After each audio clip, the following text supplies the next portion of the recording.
Today we are going to be doing homework 3, part A. We're going to derive the transfer function for one gravity drained tank. We're going to look at its dynamical equation and we are going to linearize it so that we can take the Laplace transform of it. And we're going to look at the gain and time constants for the first order transfer function. All right, so to start out, we can first remember this equation that we used in homework 1 for one gravity drilled tank. And so we can also rewrite this as being equal to Qn minus alpha times h to the 1/2 power, with alpha equaling the square root of 2g. And so if we define this at steady state, and we say our steady state value of h is h bar, we can rewrite it again as alpha h bar to the 1/2 equals Qn. And then we want to get h by itself, so we can say h the 1/2 equals Qn over alpha, and then h bar equals Qn over alpha squared. Now, in order to take the Laplace transform of this, we need to have a linear differential equation. And this h value is raised to the 1/2 power, so this is a nonlinear equation. So we need to linearize it. And we can start by first looking at what this function looks like. I'll draw it out here. So we'll have a function here that will be h to the 1/2 power, and we have our initial steady state value of h bar. And let's say we have another value of h, called h, that is here. And so we need to approximate the value of h to the 1/2 power using these 2 points. And so we can write this as h to the 1/2 power is approximately equal to h bar to the 1/2 power plus we want the difference in the height, or we want the difference between these values. So we want dh to the 1/2 over dh,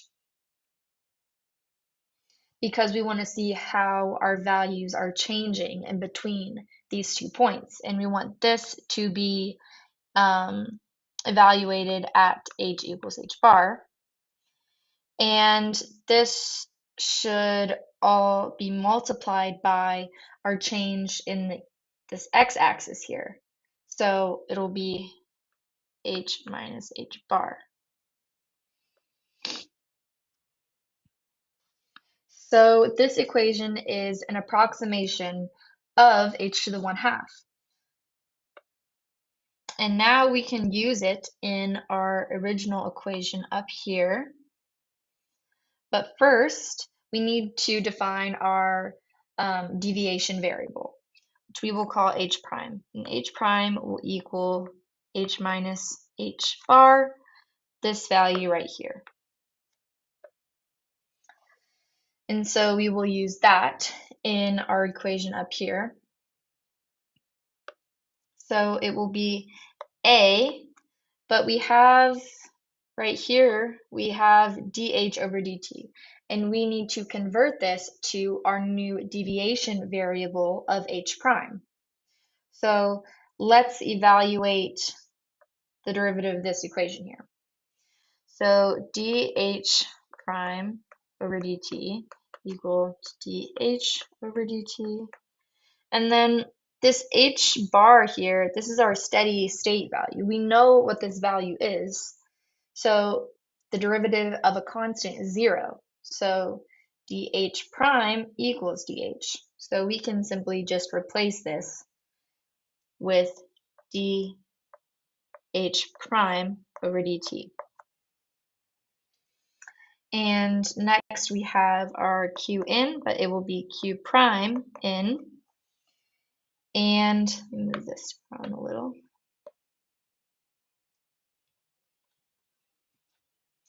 And next we have minus alpha times our h to the 1/2 power here.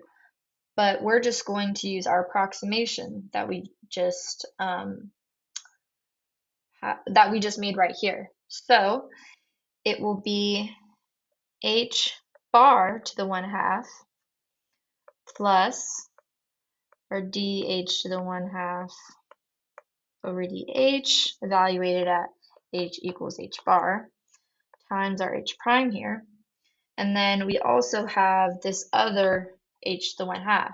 So minus h to the 1/2. And if you notice here, these two terms cancel out. So we can rewrite it again. A dh prime with respect to time equals q prime in minus alpha times the change in our function with respect to the variable, not times h prime. So this is what we have now. And looking at this, if we look at this value right here, or this term, I mean, we know this is being valued at, or this is being evaluated at h bar, and we know what that value is. It's our steady state condition. So this term here is also, it's just a number. And so is alpha, because alpha is the square root of 2g. So if we just combine this, to one big term to make it a little simpler, we're going to call this m. So I'll rewrite it again. dh prime dt equals q prime n minus m times h prime. So now we have a linear equation here that we can actually, now we can actually perform the Laplace transform. So if you take the Laplace transform of a derivative, any derivative, what you will get is s times the uppercase, that derivative, plus the derivative evaluated at 0, or just that function derivative, the function that you're taking the derivative of evaluated at 0. So we can now do it over here. We'll have a times, we will have big H minus h prime, or sorry, s times big H minus h prime evaluated at 0 equals big Q n minus m times big H.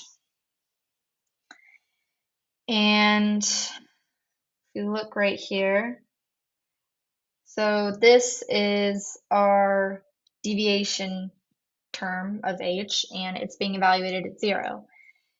But there is no deviation at point 0 because there's no change in time. So this value also is 0. So we can rewrite it again. You'll get ASH equals QN minus MH. And we want to get H by itself. So do ASH plus MH equals Q in, and then HAS plus M equals Q in, and then we can divide everything by AS plus M. We can get H equals Q in over AS plus M. Then I'll rewrite it one more time, different color. H equals 1 over AS plus M times Qn. So now we have our transfer function, which is this right here, because this is what is converting our inlet flow rate Qn to our H value. And so this is our transfer function. And a transfer function is usually in the format of K over tau S plus 1, with K being the system gain and tau being the time constant. So we can rearrange our transfer function here to be in this format so that we can see what the gain and the time constant is. So if we just take our transfer function by itself right here, we can divide everything by m on the bottom and then multiply just that balanced, and that will give us 1 over m times a over ms plus 1. So now we can see what our gain and time constant are. So our gain is this 1 over m right here. So gain, which is k, equals 1 over m. And our time constant is the coefficient of s. So our time constant is a over m. Time constant equals tau equals a over m. And if you'll recall, m equals, we have it up here, yes, it equals alpha times the change in our function with respect to h, evaluated at h at its steady state condition.